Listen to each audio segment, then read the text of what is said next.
जन्म की खुशी पर बेटी का तिरस्कार करके, एक बेटी के भ्रूण में हत्या करके बेटे के जन्म की खुशी पर जो जितना ढोल पीटता है, जो जितनी खुशियां मनाता है, जो जितने नगाड़े बजाए, जो जितना ढोल पीटता है, बड़ा होने पर बेटा उतना ही उसको पीट देता है, उतना ही पीट देता है। ये कलियों की वास्तविक सच्चाई है। आज इस घोर कलिकाल में लोग एक बड़ा जघन्य अपराध कर रहे हैं, कन्या भ्रूण हत्या। गर्भ में ही बेटियों को समाप्त कर दिया जाता है।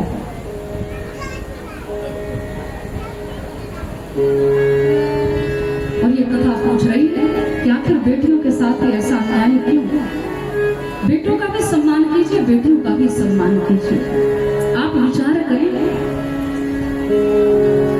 इस कथा पांडाल में केवल पुरुष ही बैठे हों तो क्या कथा पांडाल की शोभा बढ़ जाएगी?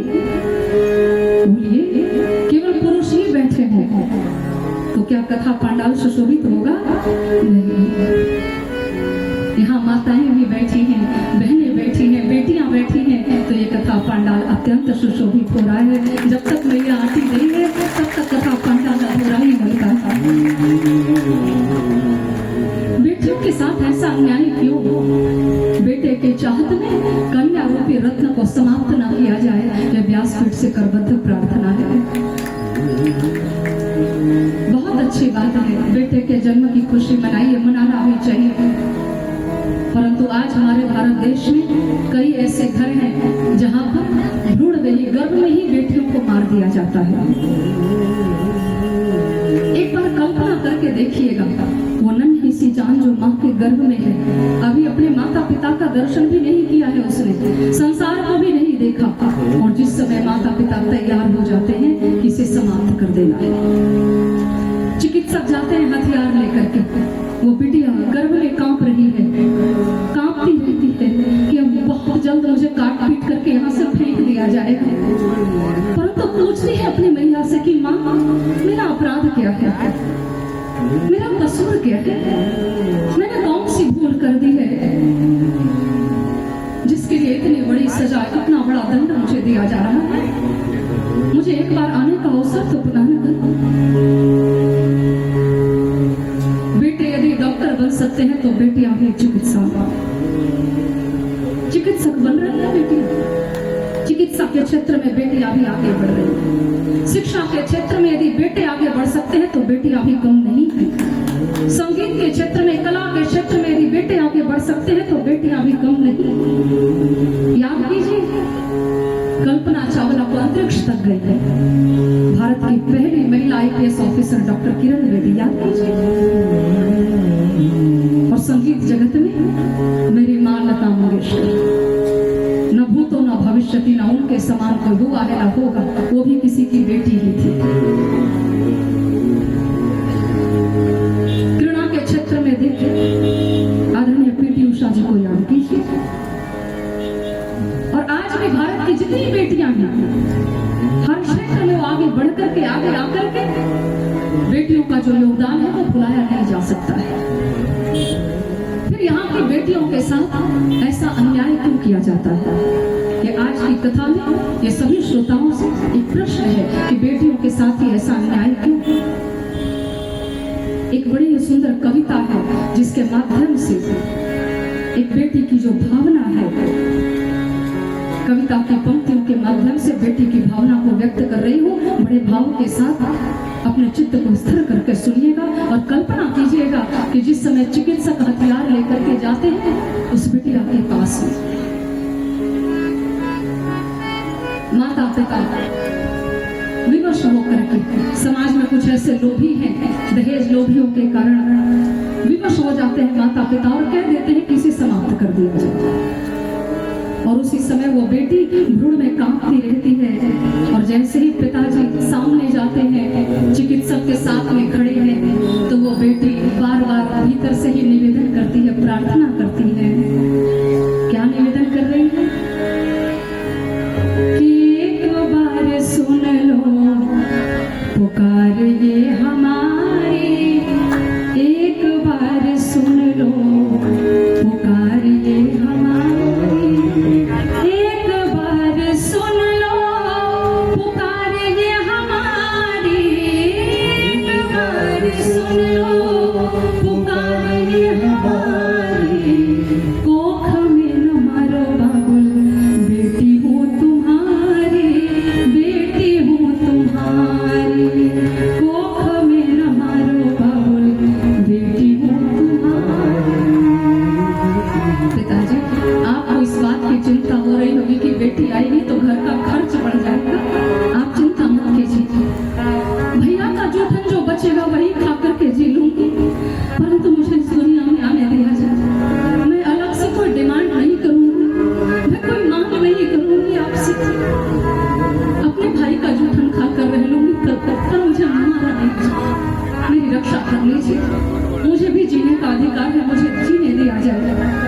बेटी अपने पिता से कह रही, रो कर अरदास करूं मैं, पिता मेरे सुन लेना। रो कर अरदास करूं मैं, पिता मेरे सुन लेना। रूखी सूखी रोटी देना, देना चना चबेना। रूखी सूखी रोटी देना, देना चना चबेना। और जहाँ जिस खूंटे से बांध दोगे, जैसे गैया बंध रहती है और उसी खूंटे से बंद करके मर भी जाती है, वैसे ही जहाँ जिसका हाथ पकड़वाओगे वहीं पर पूरा जीवन, चाहे सुख मिले या दुख मिले, कोई विरोध नहीं करूंगी कि तुमने यहाँ हमारा विवाह क्यों कर दिया। दोगे जो आदेश उसी पर, दोगे जो आदेश उसी पर, उम्र गुजारो सारी। अरे कोख में न मारो बाबुल, बेटी हो तुम्हारी, बेटी हो तुम्हारी। और जब पिताजी वहां से बाहर निकल जाते हैं तो माँ जो बिस्तर पर पड़ी है अपनी मैया से गुहार लगाती है कि माँ तू तो ममता से भरी हुई है, तेरी ममता आज कहाँ चली गई। अपनी ममता का ध्यान रख के मेरी रक्षा कर ले, मुझे बचा ले मैया, ये चिकित्सक मुझे काट पीट कर फेंक दे। वो बेटियां कह रही है कि तू भी तो किसी की बेटी है ना, परंतु तेरी माँ ने तो तेरे साथ ऐसा अन्याय नहीं किया, फिर मेरा अपराध क्या है। वो बेटी कह रही है, माता नहीं कुमाता होती, होती जीवन दाई। माता नहीं कुमाता होती, होती जीवन दाई। अरे मुझको कैसे मार सकोगी ओ नानी की जाए, मुझको कैसे मार सकोगी ओ नानी की जाए। मुखड़ा देखूंगी मैं माँ का, मुखड़ा देखूंगी मैं माँ का, जाऊंगी बलिहारी। अरे कोख में न मारो बाबुल, बेटी हो तुम्हारी, बेटी हो तुम्हारी। और फिर जब मैया भी मुख फेर लेती है तो कहते हैं कि माँ मेरी चिंता मत करो, ब्रह्मा जी की पावन कृति हो, विष्णु करेंगे पालन। जिसने भेजा है वही हमारा पालन पोषण ही करेंगे, वही देख रेख करेंगे, सब उस विधाता के हाथों में छोड़ दो। बेटी संसार में आती है तो अपनी व्यवस्था अपने साथ लेकर के आती है। ब्रह्मा जी की पावन कृति हो, विष्णु करेंगे पालन। युगों युगों से यूं ही होता रहा सृष्टि संचालन। मुझको जन्म लेने दो माता, मुझको जन्म लेने दो माता, खुश होंगे त्रिपुरारी। अरे कोख में न मारो बाबुल, बेटी हो तुम्हारी, बेटी हो तुम्हारी। और जब चिकित्सक बहुत सभी पहुंच गए हैं, वो बिटिया गर्भ में कांपती हुई कहती है, ठीक है कुछ मत सुनो, पर एक अंतिम विनती सुन लो। अंतिम विनती किसी के लिए नहीं, जाओ तुम्हें हमारी परवाह नहीं है, परंतु मुझे परवाह है किसकी, मुझे मेरे भाई की परवाह है। किसी और के लिए ना सही, मुझे मेरे भाई के लिए इस दुनिया में आने देना। एक बार सोच कर देखो, बहन ही नहीं होगी, रक्षाबंधन का पावन अवसर आएगा, सारे भाइयों की कलाई सजी होगी राखी से और मेरे भाई की कलाई सूनी रह जाएगी, ये बहन को स्वीकार नहीं है। कम से कम मेरे भाई के लिए तो मुझे इस दुनिया में आने दो। वो बिटिया कह रही है, सोच सोच कर कांप रही हूँ, उधर में हूँ घबराई। सोच सोच कर कांप रही हूँ, उधर में हूँ घबराई। कहीं सूनी ना रह जाए मेरे भाई की कलाई, कहीं सूनी ना रह जाए भाई की कलाई।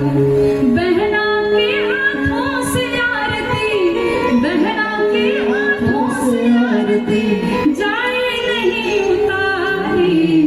अरे कोख में न मारो बाबुल, बेटी हो तुम्हारी, बेटी हो तुम्हारी। किसी के लिए ना सही, पर मुझे मेरे भाई के लिए तो इस दुनिया में आने दो। भाई बहन का प्रेम जो है बड़ा अनूठा होता है, बड़ा घनिष्ठ संबंध होता है। मुझे भाई के लिए आने दो। बार-बार बेटियां निवेदन करती, कभी उसके कष्ट को महसूस किया है आप सभी? कभी उसके पीड़ा को महसूस करके देखा है, उसकी अनुभूति हुई है कि बेटियां कितना रोती है, चिल्लाती है, चित्कार करती है, छटपटाती है,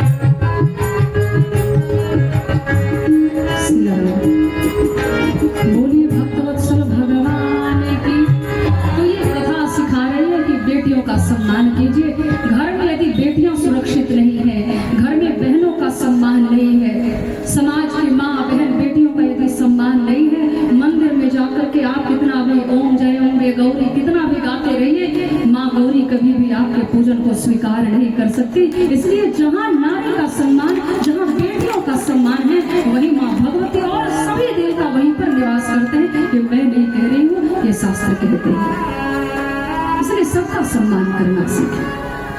और मैं पक्षपात नहीं कर रही हूँ, बेटों का सम्मान होना भी जरूरी है। ये कथा पंडाल आपसे भी सुशोभित हो रहा है, तो हम तो यही कहेंगे कि बेटी यदि ममता की मूरत है तो बेटा संघर्ष की सूरत है।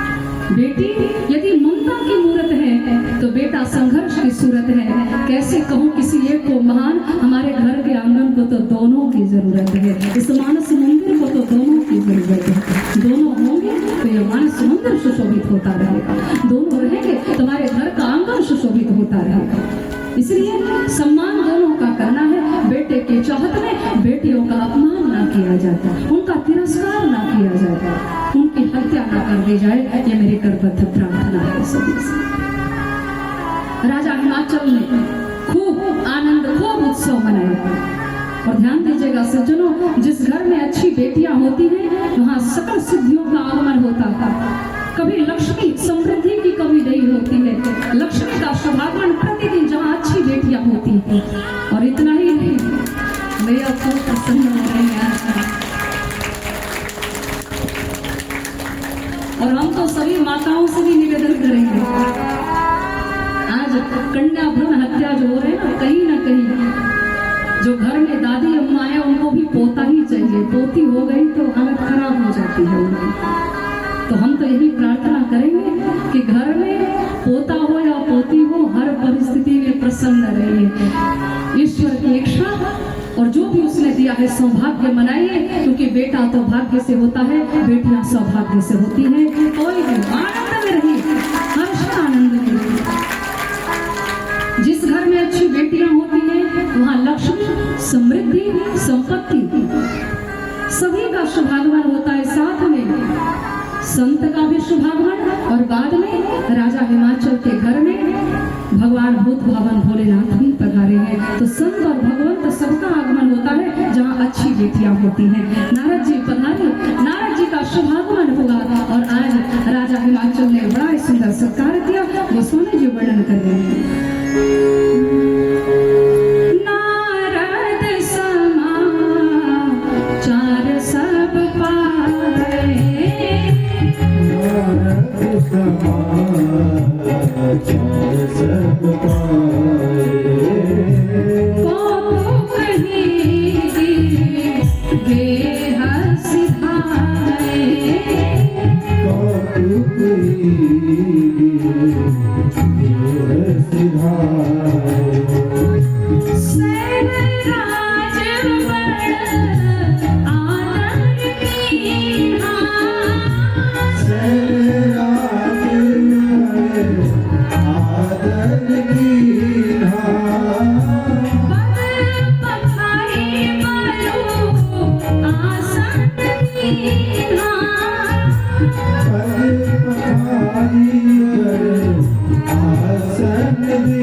सर्वज्ञ तुम गति सर्वत्र तुम्हारी, कहाँ हो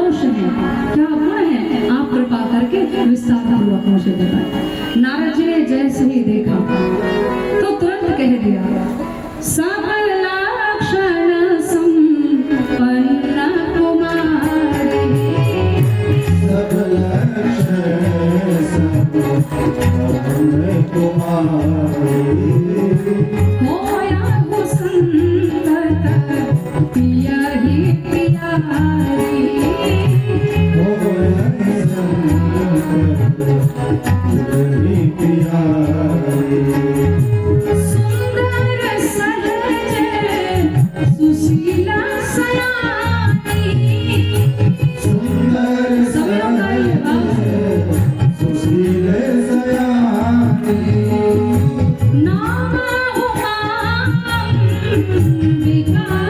भवानी, नाम उमांबिका भवानी, सदा चल रही कर अहिराता,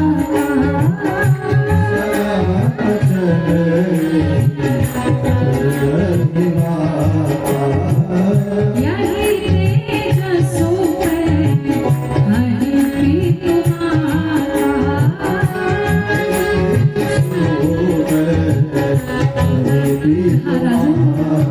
आपकी कन्या सभी लक्षणों से परिपूर्ण है, सर्वगुण संपन्न है।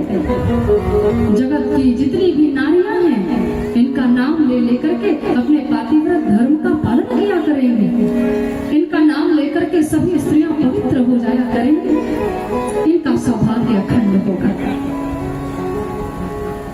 और क्या कहो, इनका नाम उमा अंबिका भवानी के नाम से ये प्रसिद्ध होगी। इतने गुणों का वर्णन किया। राजा हिमाचल कहते मैंने पहले पूछा था कहाँ हूँ सुता के दोष गुण, पहले मैंने दोष पूछा था, दोष तो बताइए क्या था। तो नारद जी ने कहा इनमें तो कोई दोष ही नहीं है, तो दोष का क्या वर्णन करो, परंतु इनके जो पति होंगे जिनसे इनका विवाह होगा, आगो मातु पितु उदासीन सब संसार,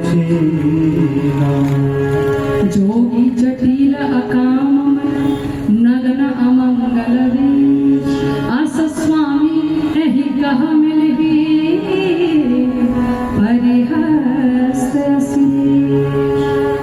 देख करके आज नारद जी ने कह दिया इनमें तो कोई दोष नहीं है राजन, परंतु जिनसे इनका विवाह होगा वो अगुण। अगुण का अर्थ आप क्या समझ रहे हैं, जिनमें कोई गुण नहीं होगा, आप सब यही समझ रहे हैं, परंतु नारद जी के कहने का अर्थ ये नहीं था।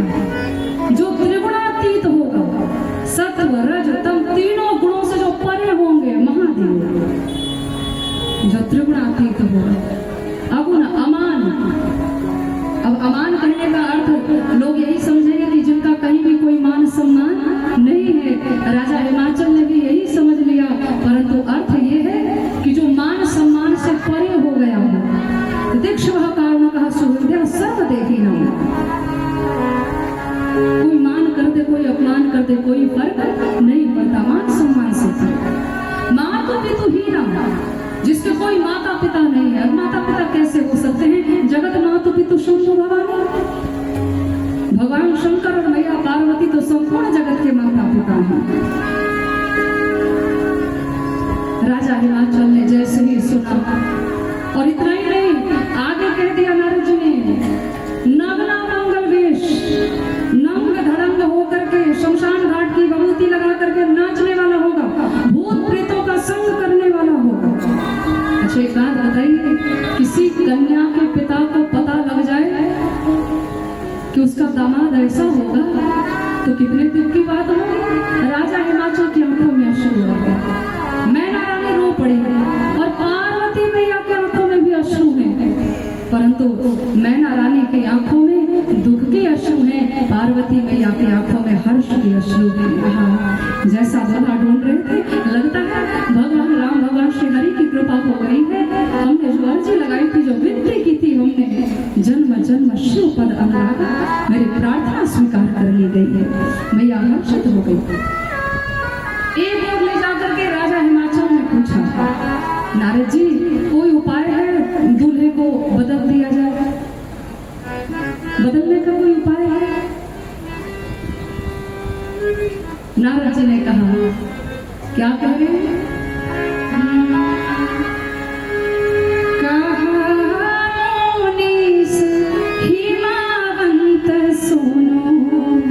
जो विधि लिखा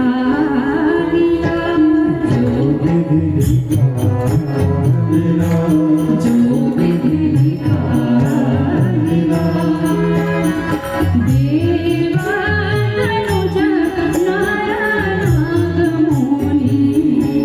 तो न मेटा निहार तो न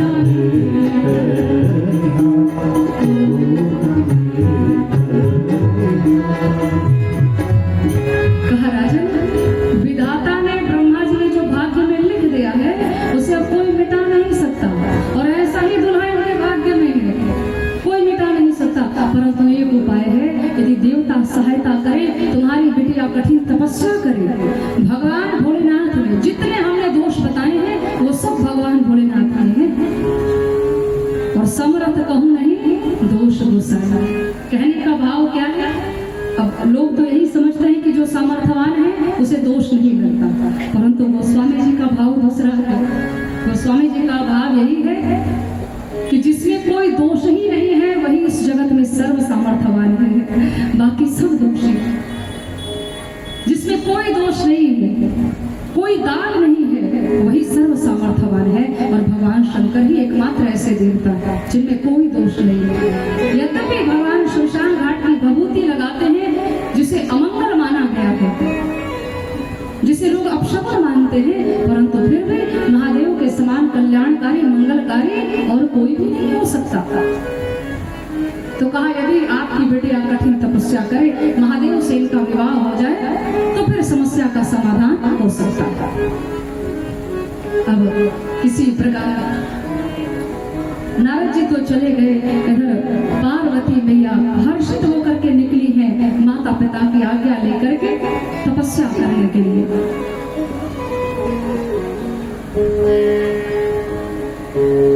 और जंगल में जाकर के मैया ने कठिन तपस्या की है, वन वन में घूम घूम करके भगवान शंकर के लिए। और ध्यान दीजिएगा सज्जनों, बहुत ही कठिन तपस्या की मैया है। कभी साग खाकर बिता रही है, कभी केवल जल और वायु का सेवन किया, कभी बेल के पत्ते जो सूख करके गिरते थे उसका सेवन किया, और एक समय ऐसा आया जब बेल के सूखे पत्ते भी खाने मैया ने छोड़ दिए, नाम पड़ गया अपर्णा। बोलिए अपर्णा मैया, शरीर दुर्बल हो गया।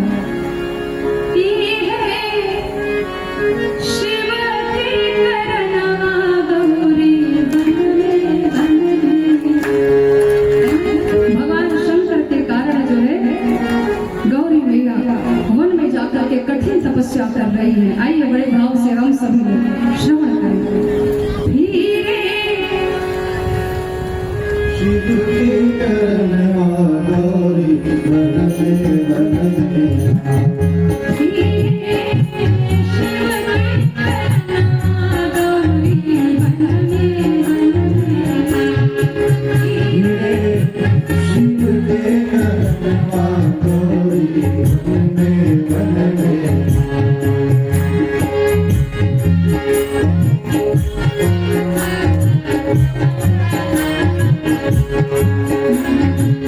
ओ धीरे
दोनों हाथ उठाकर भाव से ताली सेवा करते हुए मैया तपस्या कर रही है। आनंद के साथ सभी लोग उत्साह करते हैं।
बोलिए शंकर भगवान की। आकाशवाणी देवी भाया मनोरथ सुफलत सुनो गिरिराज कुमार परिहर दुसह कलेश सदा अब मिली नहीं त्रिपुरारी। किया है भगवान शंकर वैरागी हो गए, वैरागी का भाव जाग पड़ा, घूम रहे हैं और दुख की परिस्थिति में भी बाबा ने राम नाम लेना नहीं छोड़ा। क्यों? हमारे व्यथा को, हमारे दुख को, हमारी पीड़ा को एकमात्र ये राम नाम ही दूर कर सकती है। इसलिए बाबा निरंतर राम नाम ले रहे थे और इसी के मध्य में श्री रघुनाथ जी का प्राकट्य हो गया। भगवान राम प्रकट हुए और कहा, प्रभु मैं आज आपसे कुछ मांगना चाहता हूँ, क्या मांगेंगे? भगवान शंकर कहते हैं, प्रभु सब आपका ही तो है, मांग लीजिए क्या चाहते। कहा, बस यही मांगने आया हूँ कि देवी पार्वती ने आपको प्राप्त करने के लिए, वर के रूप में प्राप्त करने के लिए उन्होंने बड़ी कठिन तपस्या की है, आप विवाह कर लीजिए, देवी पार्वती को अंगीकार कर लीजिए। शंकर भगवान ने कहा, मैं विवाह नहीं करूंगा, पहले भी विवाह किया था, चक्कर में पड़ गया, अब विवाह नहीं करूंगा, मुझे विवाह करने के लिए विवश मत कीजिए प्रभु, अब विवाह करने की इच्छा ही नहीं होती, जब से सती गई है अब विवाह करने की इच्छा नहीं होती,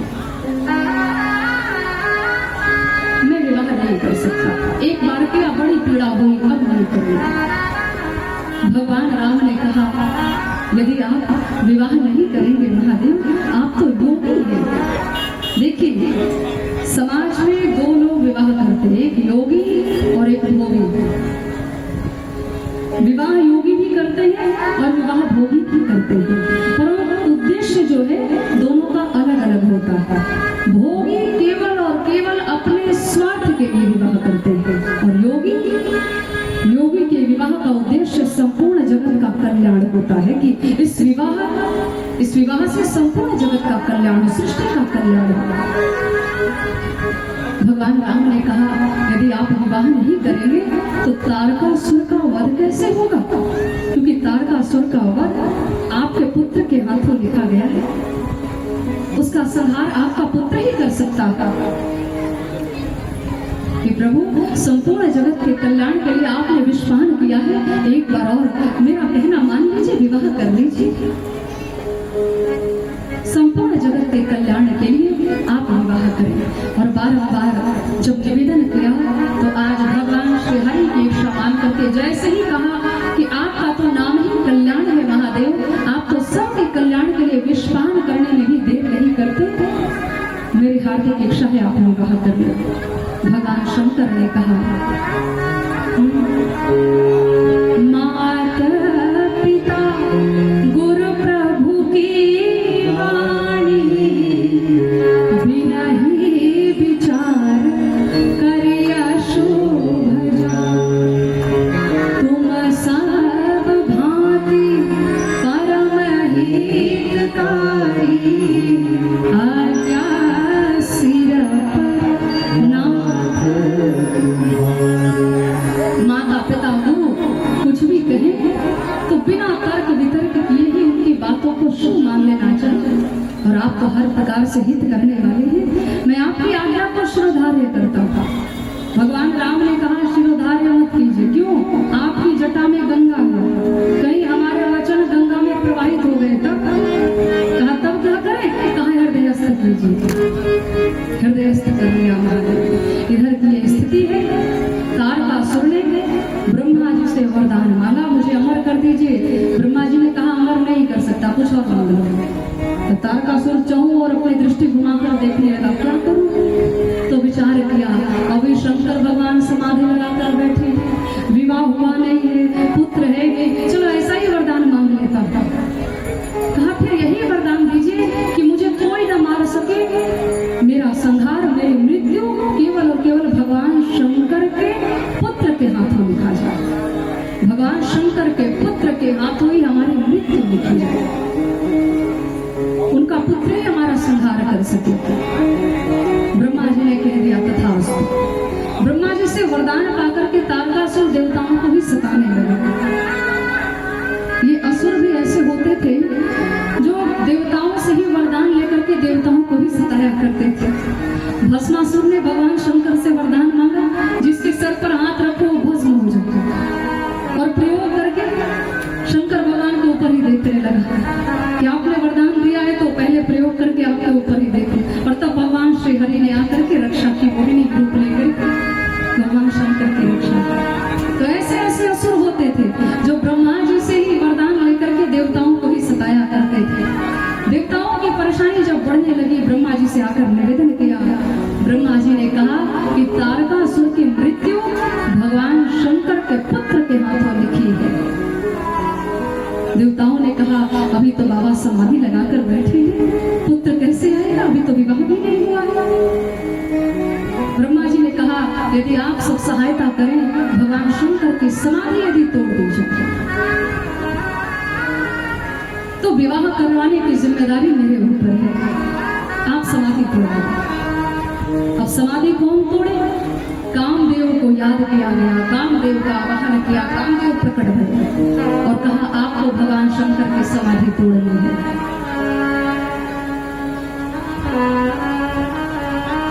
और जैसे इतना कहा आपको समाधि तोड़नी है, कामदेव समझ गए कि भगवान शंकर की समाधि तोड़ने में, उनका विरोध करने में मेरी मृत्यु निश्चित है, मैं मारा जाऊंगा निश्चित है।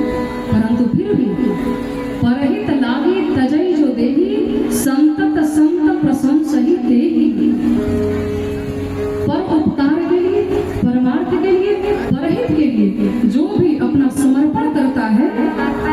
संत वेद सब उसकी प्रशंसा किया करते थे। इसलिए मैं अवश्य ये कार्य करूंगा।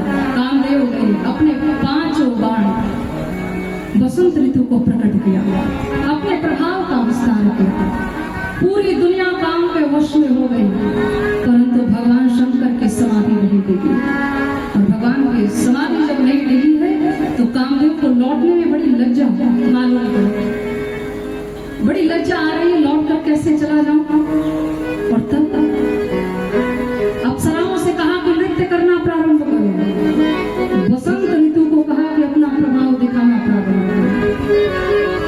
क्रोध में आ गए कामदेव, चढ़े आम के वृक्ष पर और चढ़ करके अपने पुष्प धनुष पर अब की बार कामदेव ने बड़े ही तीखे 5 बाण चढ़ाए और चढ़ा करके सीधा भगवान शंकर के वक्ष की ओर संधान किया, भगवान शंकर के हृदय की ओर संधान किया।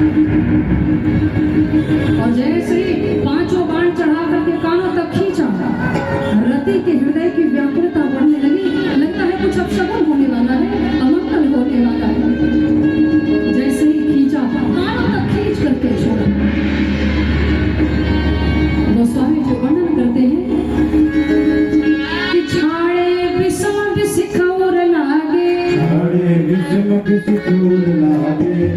समाधि साम तब जागे, हाहाकार भयो जग भारी, दर पे सुर भय असुर सुखारी, तब शिवजी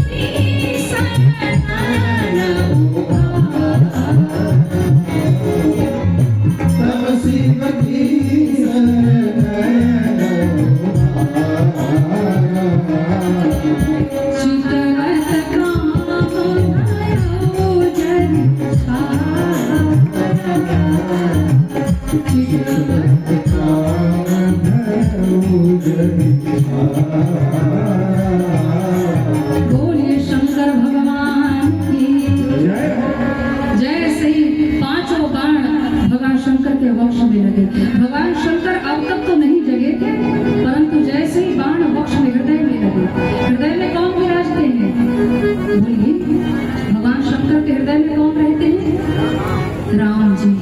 राम जी को जब कष्ट पहुंचा है तो भगवान शंकर अपने आप को रोक नहीं पाए और ज्ञान के तीसरे नेत्र को खोल करके बाबा ने कामदेव रूपी विकार को भस्म कर दिया। चहुओं त्राहि माम, रक्ष माम, भोलेनाथ रक्ष माम। डर पे सुर, देवता तो डर गए और असुर सुखारी, असुर जो है वो सुखी हो गए। क्यों? देवता डर गए कि अब कामदेव ही भस्म हो गए तो पुत्र कैसे होगा।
समाधि लगाने। और जैसे ही गए समाधि लगाने, सारे देवता दौड़ दौड़ कर हर हर महादेव। गोस्वामी जी ने लिखा है, सब पृथक पृथक प्रशंसा कर रहे हैं। कोई कह रहा है बोलिए बाबा विश्वनाथ की, बोलिए गंगाधर महादेव की, बोलिए बाबा भूतनाथ की। सब पृथक पृथक महादेव की प्रशंसा कर रहे हैं। महादेव ने पूछा बात क्या है, पहले ये तो बताओ क्या बात है, आज सारे देवता एक जगह इकट्ठे हैं। जैसे ही पूछा, अब किसी की हिम्मत नहीं हो रही है। इंद्रादि देवता भयभीत हैं। कामदेव की जो स्थिति देखी थी, भयभीत हो गए। ब्रह्मा जी ने कहा एक बार जाकर कहो कि विवाह कर ले। इंद्रादि देवताओं ने कहा मुझ में हिम्मत नहीं। और तब ब्रह्मा जी ने ही जाकर के कहा, सकल सुरन के हृदय शंकर परमोछा, निज नयन ने देखा चाहे नाथ तुम। उधर भगवान शंकर ने सप्तऋषियों को भेजा था माँ भवानी की परीक्षा लेने के लिए। माँ भवानी उस परीक्षा में भी सफल हुई। सप्तऋषियों ने जय जयकार की। आकर के भगवान शंकर को बता दिया कि मेरे आपके हृदय में कितना प्रेम है। आज भगवान शंकर ने जैसे ही सुना कि सारे देवगण चाहते हैं मैं विवाह कर लूं, भगवान श्री राम की इच्छा मान करके भगवान शंकर ने कह दिया कि मैं विवाह करने के लिए तैयार हूँ, आप तैयारियां शुरू कर दीजिए। जैसे ही कहा तैयारियां शुरू कर दीजिए, सारे देवता अपने अपने घर को चले गए। अब तैयारियां कहाँ होनी चाहिए थी, दूल्हे के घर में, परंतु सब अपने अपने घरों में बैठ करके कर रही हैं अक्षरा गान। सब अप्सराएं जो हैं खूब गान कर रही हैं, मंगल गान हो रहे हैं। सभी देवताओं के घर में उत्सव मनाए जा रहे हैं, परंतु कैलाश पर्वत पर दूल्हे की ओर किसी का ध्यान नहीं। ये दुनिया का पहला विवाह है जहाँ दूल्हे के घर में कोई उत्सव नहीं है, बारातियों के घर में उत्सव मनाए जा रहे हैं। जितने बाराती हैं सब उत्सव मना रहे हैं। गोस्वामी जी ने बड़ा सुंदर वर्णन किया है, आइए हम सभी दर्शन करें। जैसे ही बाबा ने कहा मैं विवाह करूंगा, ए जी सुमन वृष्टि नभ बाजन बाजे, सुमन वृष्टि नभ बाजन बाजे, मंगल कलश समुदिशि साजे, मंगल कलश समुदिशि साजे, शिवहि शंभुगन करन श्रृंगारा, शिवहि शंभुगन करन श्रृंगारा, जटा मुकुट यहि मोर सवारा, जटा मुकुट यहि मोर सवारा, कुंडल कंकण पहिरे ख्याला, कुंडल कंकण पहिरे ख्याला, तन विभूति पटके हरि छाला, विभूति पटके हरि छाला, करल कंठ उर नर सिर माला, करल कंठ उर नर सिर माला, शिव वेश शिव धाम कृपाला, शिव शंकर जय भोला, ललाट सुंदर सिर गंगा, नयन तीर उपवीत भुजंगा, शिव शंकर जय भोला, कर शूल आरु डमरू विराजा, शिव शंकर जय भोला, गले बसह चंड बाजहि बाजा, शिव शंकर जय भोला, विष्णु विरंचियाली सुरगाता, विष्णु बिरंची आदि सुरगाता, चढ़ी चढ़ी वाहन चले बराता, चले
तो जो शिवगण हैं पहुंच गए जंगल में, गए जाकर छोटे छोटे सपोले पकड़ कर लाए। एक गण गया सांप के बच्चे को पकड़ कर ले आया, एक गण गया विषैले नाग को पकड़ कर ले आया, एक गण गया बिच्छू लेकर के आया, और एक पहुंच गया शमशान घाट में, शमशान घाट की भभूति लेकर के आया और बाबा का श्रृंगार किया जा रहा है। आइए बड़े भाव से दर्शन करें।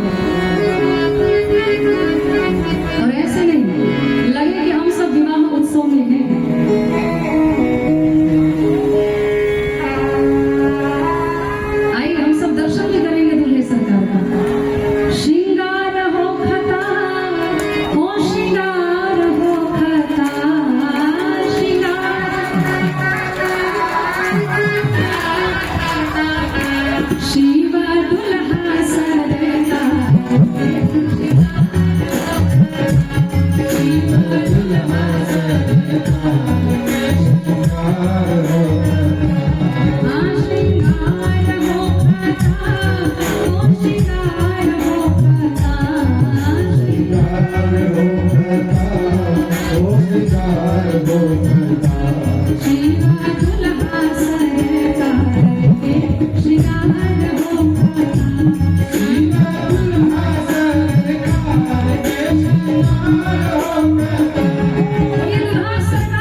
अध्यक्ष महोदय ने कहा था हम बाराती की ओर से रहेंगे, और अब एकदम शांति पूर्वक आप जो है लगे कि आप बाराती हैं।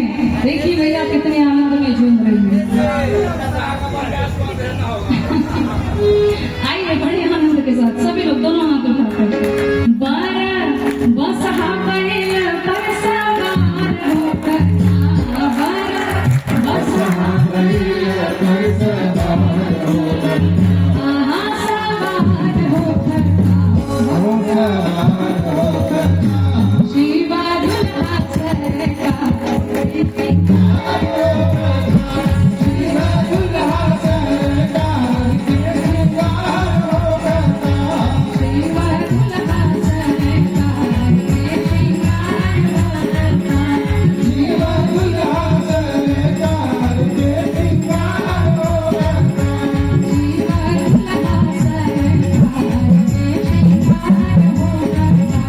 शिवा दुल्हा सरकार के श्रृंगार होकर,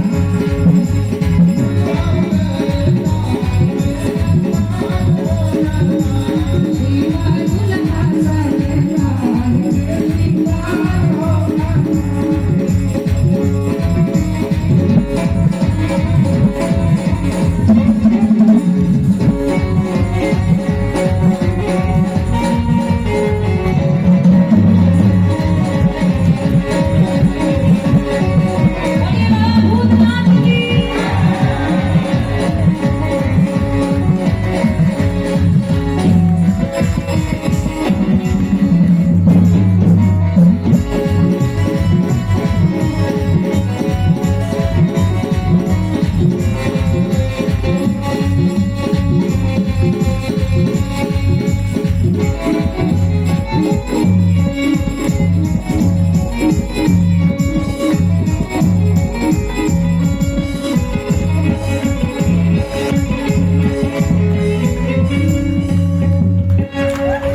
बोलिए दुल्हा दुल्हन सरकार की। बड़ी ही भव्य बाराती महादेव दूल्हे के वेश में तैयार हुए हैं और